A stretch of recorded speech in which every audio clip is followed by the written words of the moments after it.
और भी बहुत सारे लोग खड़े हुए थे। उसने दुकानदार को कई बार बुलाया, लेकिन वहां पर भीड़ इतनी थी कि दुकानदार का ध्यान उसकी तरफ गया ही नहीं। और फिर उस बच्ची को थोड़ा सा गुस्सा आया तो उसने अपनी मिट्टी की गुल्लक लेकर के वहीं काउंटर पर जोर से रख दी, जिसके बाद में जो दुकानदार था और जितने भी लोग खड़े थे वो सब उस बच्ची की तरफ देखने लग गए। और फिर उस दुकानदार ने उस बच्ची से पूछा, बेटे आपको क्या चाहिए? तो वो बड़े ही भोलेपन से बोली कि मुझे एक चमत्कार चाहिए।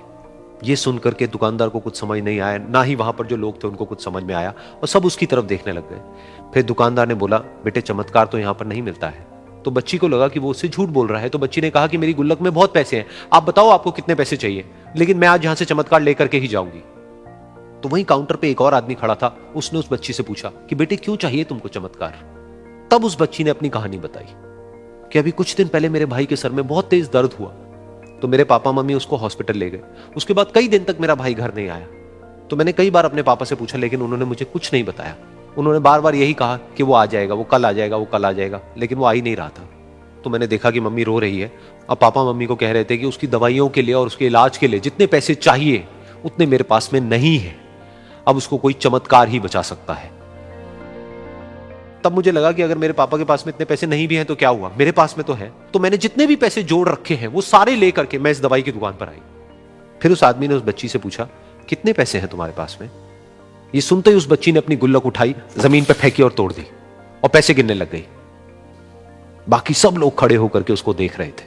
थोड़ी देर बाद उसने सारे पैसे अपने हाथ में इकट्ठे किए और बोली, मेरे पास में पूरे 19 रुपए हैं।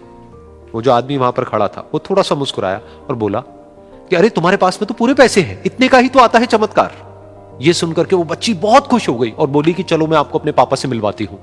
बाद में पता लगा कि वो आदमी कोई आम आदमी नहीं था, बल्कि एक बहुत बड़ा न्यूरोसर्जन था, और उसने सिर्फ 19 रुपए में उसके भाई की सर्जरी करी, और कुछ ही दिन बाद वो ठीक होकर के घर वापस आ गया। फिर कुछ दिन बाद वो बच्ची, उसका भाई, उसके पापा, उसकी मम्मी चारों एक साथ बैठे हुए थे और बात कर रहे थे। तो उसकी मम्मी ने उसके पापा से पूछा कि अब तो बता दो ये चमत्कार आपने किया कैसे?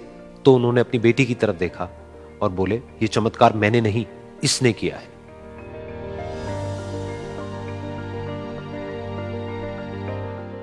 तो यहां पर एक बहुत बड़ी बात है जो हम उस छोटी सी बच्ची से सीख सकते हैं कि जिंदगी में कभी कभी ऐसा होता है कि हमको कोई रास्ता नजर नहीं आ रहा होता है और हम लोग हिम्मत हार जाते हैं। तब हमारे अंदर एक बच्चा होता है जो कोशिश करने से कभी भी पीछे नहीं हटता है। वो हार मानने को तैयार नहीं होता है क्योंकि उसको ना शब्द समझ नहीं आता है।